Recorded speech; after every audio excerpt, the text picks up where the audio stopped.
Umuwi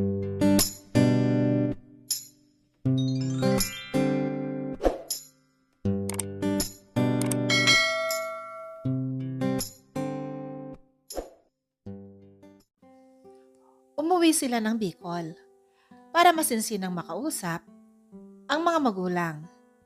Pinag-usapan nila ang tungkol sa muling pagpapakasal ni na Ethan at Jen. Matapos ang 2 araw na pananatili sa Bicol, ay bumalik na sila ng Maynila para ayusin ang mga kailangan nila sa kasal. Lahat ay masaya, lalo ng dalagang si Jen Lee, dahil alam niya na sa pagkakataong yon, natagpuan na ng kanyang mga magulang ang totoong pag-ibig sa piling ng isa't isa. Karapatan ng mga itong maging masaya at bumawi sa mga panahong nasayang dahil sa isang sitwasyon na kahit sino ay hindi gugustuhing maranasan. September 3, 2014, araw ng pinakahihintay ng lahat, ang pag-iisang dibdib na ganap ni na Ethan at Jen. Katabi ni Ethan sa unahan, ang mga abay na sina Aki, Patrick, at ang anak ni Jury na si Yael. Habang nasa kabilang panig naman ang 3 abay na sina Summer, Ruby, at Angel. Naroon din siyempre si Aki Jr. na siyang best man at si Jen Lee na maid of honor. Kanina pa hindi mapakali si Ethan dahil ang tagal dumating na kanyang asawa. "Hey, relax," tinig ni Eki na habahagya pa siyang tinapik sa balikat. Bakit ang tagal niya? Hindi kaya hindi na niya naituloy ang sasabihin dahil napako ang paningin niya sa babaeng nakatayo sa may bukana ng simbahan. Napangiti siya lalo na nang kumaway ito sa kanya. Tumahimik ang buong paligid, lalo na nang mag-umpisang kumanta ang bride. "I would bet my life, like I bet my heart, that you were the one, baby. I've never been so sure of anything before. You're doing my heart crazy. I can't hold out. I can't hold back now, like I've been before." Nagsimula siyang maglakad sa gitna ng aisle. "Darling, look at me. I've fallen like a fool for you. Darling, can't you see? I do anything you want me to. I tell myself I'm getting in too deep. Then I fall a little farther every time you look at me." Naluluhang tinitigan ni Ethan ang asawa na palapit sa kanya. Tears of joy dahil sa wakas ay nagkaroon na ng katuparan ang mga pangako nila noon. Kasal na ipinangako niya sa babaeng nakangiti at naglalakad patungo sa kanya. Masayang pamilya na alam niyang makakamtan nila pagkatapos ng araw na ito. Narinig niya ang pagpiyok ng boses nito at pagsinghot habang kumakanta. Umiiyak din ba siya? Katanungang sumagi sa isip niya. Nakumpirma niya ang nasa isip nang tumapat ito sa kanya. Tigmak sa luha ang mga mata nito, ngunit patuloy pa rin sa pagkanta habang nakatitig sa kanya. "How do you do that, babe? Make me feel I'm the only girl alive for you. I don't know what it is that makes me fall like this.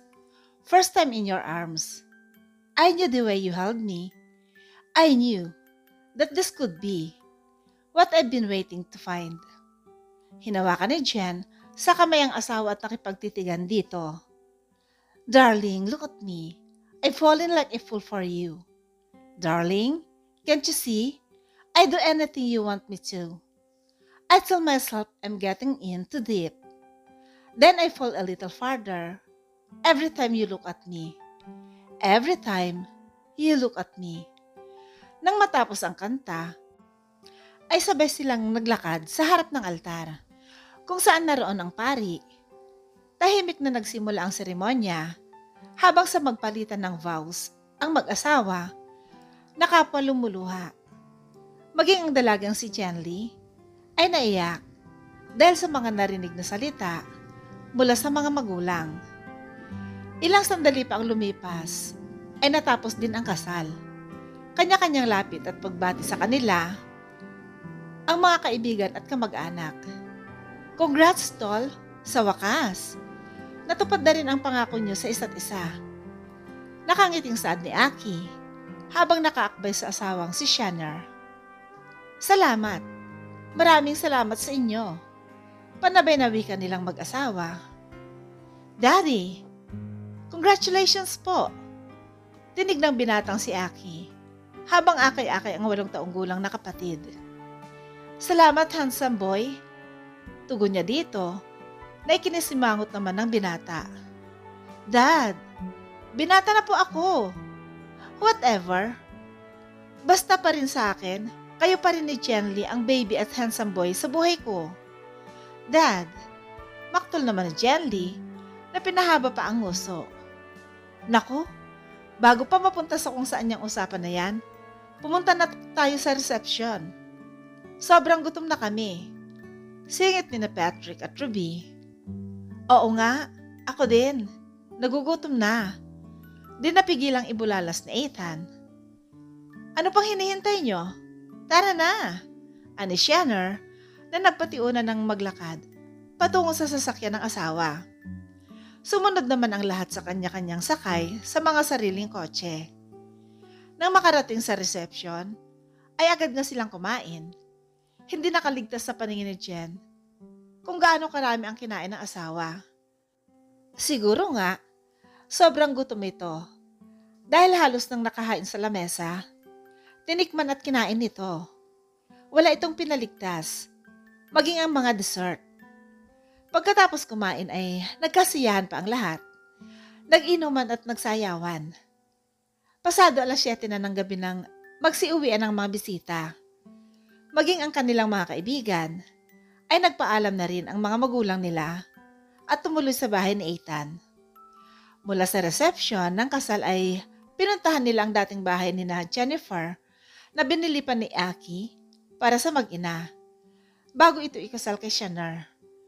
Binuhat niyang asawa mula sa sasakyan at nilibot nila ang buong palibot ng bahay. Ibaba mo na ako. Narinig niyang wika nito. Kasalukuyan silang nasa likod bahay, kapwa nakatingala sa langit at pinagmasdan ang buwan at bituin. Ayoko nga. Baka iwanan mo ako eh. At bakit naman kita iiwanan? Baka kasi matakot ka na naman sa alaga ko. Nakangising sagot niya, dahilan para hampasin siya nito sa balikat. Sira? Hindi ako takot ha? Nakangiting tugon naman ito. Try me. Hamon pa nito sa kanya. Pagkarinig sa sinabi ng asawa, ay tila ipo-ipo na tinakbo niya ang ikalawang palapag ng bahay, habang buhat-buhat pa rin nito. Mabilis niyang tinungo ang dating kwarto nito at inilapag sa kama. Hindi ka naman excited sa lagay na yan? Pang-aasar pa nito. Umisi lang siya dito at sinimulan nitong halikan sa labi. Tinugon nito ang halik na iginawad niya, hanggang sa matigilan siya. Oh, bakit ka tumigil? Takang tanong nito. Nakangiwi siyang tumingin dito habang sapo ang tiyan. Ang sakit ng tiyan ko. Para akong hindi na niya natapos ang nais na sasabihin nang kumawala ang malakas na utot mula sa kanya. Mabilis siyang tumakbo sa banyo at dinig na dinig pa niya ang malakas na pagtawa ng asawa mula sa labas. May husband, mag-air freshener ka, sigaw ni Jen sa asawa habang natatawa pa rin. Ang takaw mo kasi eh. Ayan tuloy na pala mo. Patuloy niyang pambubuska dito. Bata! At sinadya pa niyang lakasan ang pagsinghot para marinig nito. Wala siyang nakuhang sagot mula rito, kaya hinintay na lamang niya itong lumabas. Tumagal ito ng kalahating oras sa loob bago tuluyang lumabas. Nakangisi itong dahan-dahan na humakbang palapit sa kanya. Todo naman ang iwas niya dito. May husband? Binabalaan kita. Huwag mong ituloy ang binabalak mo. Malilintikan ka talaga sa akin. Pinandilatan pa niya ito. Ngunit hindi man lang ito natinag at patuloy pa rin sa paglapit sa kanya. Mabata pala ha, saad ni Ethan, kasabay ang pagsungkab sa mga kamay sa asawa at niyakap ito ng patalikod. Inihilamos nito ang kamay sa kanyang mukha. Mabata? Ulit nitong tanong, habang panay naman ang iwas niya sa kamay nito. My husband! May pagbabantang sigaw niya. Mabata talaga? Hindi! Biglang bawi niya para tingnan ito ng masama. Habang ito naman ay ngiti-ngiti, binato niya ito ng unan. Bastos! Singhal niya dito. Ang bastos! Ubang guso! Natatabang sagot ni Ethan. Maghubad na ba ako? Pangiinis pa nito. At akmang huhubarin ang suot na tuksido. Mag-usad ikang mag-honeymoon. Anya dito at akmang lalabas ng silid. Nayakapin siya nito mula sa likuran. Suba man sana at kinintalan siya ng halik sa batok. Subukan mo ulit. Ihala mo siyang kamay mo sa mukha ko. Babasagin ko talaga yung Dragon Balls mo. Banta niya rito, kaya mabilis itong naghagilap ng alkohol at kung ano-ano pang inilagay sa kamay. Ang totoo ay hindi naman talaga mabaho ang kamay ng asawa. Gusto niya lang itong inisin, ngunit nabaliktad yata ang nangyari. Dahil siya ang naasar sa ginagawa nito. Nang matapos sa ginagawa, ay agad hinila ni Ethan ng asawa at muling lumabas ng bahay. Pumesto sila malapit sa may hardin at nagulat si Jen dahil may tent na nakalagay doon. Samantalang wala naman yun kaninang pagdating nila. Nagtatakang tumingin siya sa asawa. Kibit-balikat lang ang itinugon nito sa kanya. Hinila siya nito papasok sa loob at inihiga saka inilagay ang braso sa bandang ulo niya. Iyon ang nagsilbing una niya at idinentay nito ang mga hita sa hita niya. Naalala mo pa ba kung saan nabuo ni na Aki? Ang panganay nilang si Aki Jr.? Tanong ni Ethan sa asawa. Oo naman, sa tabing dagat yon. At di ba nga, tayo ang may pakana nun? Gusto ko ding gumawa tayo dito sa labas ng bahay. Nakangisi niyang turan dito. Sige, game? At sinimulan na nga nilang gumawa ng bata. Saksi ang mga dahon ng punong star apple sa di kalayuan. Sa kinaroroonan nila, na tila ba nagsasayaw sa saya, kasama ng mga bituin sa kalangitan. 3 beses nilang pinagsaluhan ang tamis ng pag-ibig bago sila bumalik sa loob ng bahay at magkayakap na natulog. Kinabukasan, nagising si Ethan dahil sa masuyong haplos sa kanyang mukha. Nakangiting nakatunghay sa tabi niyang asawa. I love you, my wife. I love you to my husband. Promise me, you won't love any guy or man than me. I can't. So, there's someone else? Yes. He looks exactly like you, but younger and he will call you daddy. Nagugulumihan ang napatiting si Ethan. Sa asawang bakas ang kasiyahan sa mukha. Jenly, anak, come and bring your younger brother here. Sigaw ni Jen sa labas at hindi nga nagtagal. Bumukas ang pintuan ng kwarto at naroon ang dalagang si Jenly. Ngunit hindi ito nag-iisa dahil may isang batang lalaki na nakahawak sa laylayan ng damit nito. Nagpalipat-lipat ang tingin ni Ethan sa asawa, kay Jenly at sa batang lalaki. Oh my God! Is this for real? Nalalaki ang matang baling niya sa asawa. Tumango ito kaya dahan-dahan siyang humakbang papalapit sa bata. Tinitigan niya ito at pinararaan niya ng daliri ang mga mata nito, ang ilong at ang bibig. Kamukhang-kamukha niya nga ito at tanging kulay lang nito ang naiba dahil nakuha nito iyon sa kanyang asawa. Luha ang niyakap niya ang bata. Nakusa din namang gumanti ng yakap sa kanya. Daddy ko! Umiiyak na sambit nito at inihilig pa ang ulo sa kanyang balikat.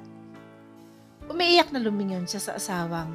Bagamat nakangiti, ay luhaan naman ang mga mata habang nakatingin sa kanila. Maging ang dalagang si Jenly ay hindi napigilan ang pagtulo ng luha.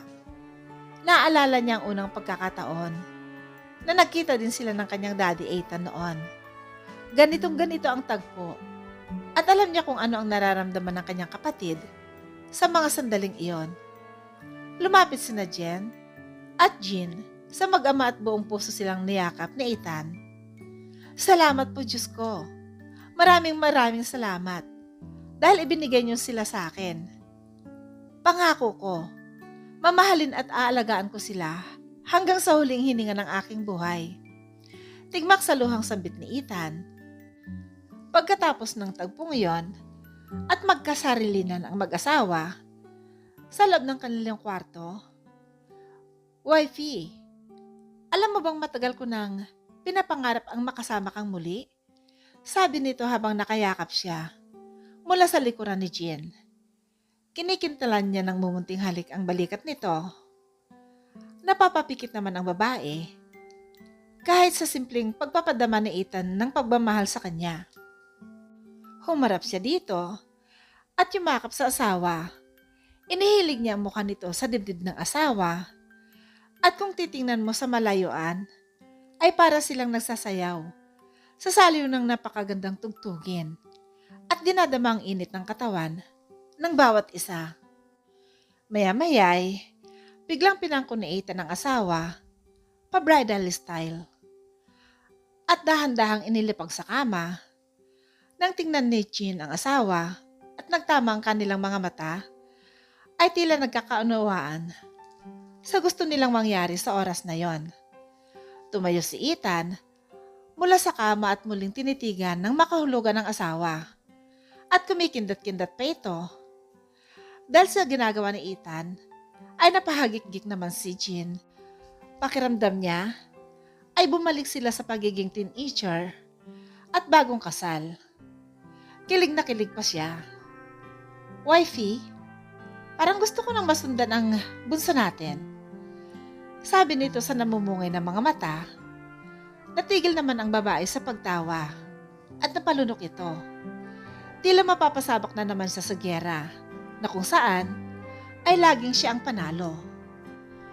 Sige husband, sabi nito, kung gusto mo ng laban, ay nakahanda ako. Wika nito nang nakangisi. Kahit alam naman natin na kahit kailan ay hindi ka mananalo sa akin. Ah, ganon. Humanda ka at paglalagablabin natin ang buong silid.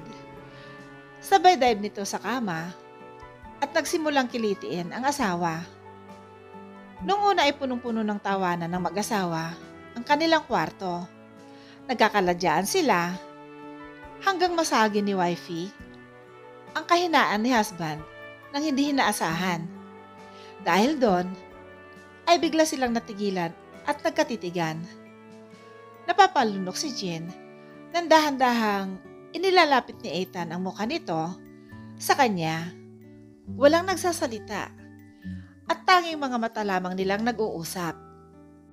Ang kanina'y punong-puno ng ingay at tawanan na kwarto ay biglang napuno ng nakabibinging katahimikan. Mga mahihinang buntong hininga at bulungan ng mag-asawa ang maririnig. Mga bulungang nagbibigay kiliti sa bawat isa hanggang sa tuluyang tumahimik ang silid na yon. Dahil sabay na nilang narating ang hangganan. Mula kaninang mapagkasundoan nilang sundan ng pangatlo ang pangalawa nilang anak. Sabay silang nakatulog nang may mga ngiti sa kanilang labi. Kinabukasan, masigla si Jean nang magmulat ng kanyang mga mata. Masaya siya dahil sa wakas, kapiling na niya ang lalaking pumupuno ng kanyang mga pangarap, ang ama ng kanyang 2 anak. Nang biglang may maamoy siyang kakaibang aroma na nagpakalam sa kanyang sikmura. Tatayo na sana siya para tumungo sa banyo at maglinis ng katawan. Nang biglang bumukas ang pinto ng kanilang kwarto at iniluwas si Ethan na may dala-dalang pagkain. Breakfast and bed, wifey? Nagluto na ako ng agahan dahil mukhang napagod ka sa laban natin kagabi, sabi nito nang nakangiti. Inilapag nito ang tray ng pagkain sa kama at hinalikan sa noo ang asawa. Sa kasalukuyan ay namumuhay silang masaya at puno ng pagmamahalan. Magtatapos ngayong 2016 sa kursong Business Management si Jen Lee at nasa elementarya naman ang pangalawang anak na si Ezekiel. Si Ethan naman ay todo bantay sa asawang araw na lang ang binibilang at isisilang na nito ang pangatlo nilang anghel.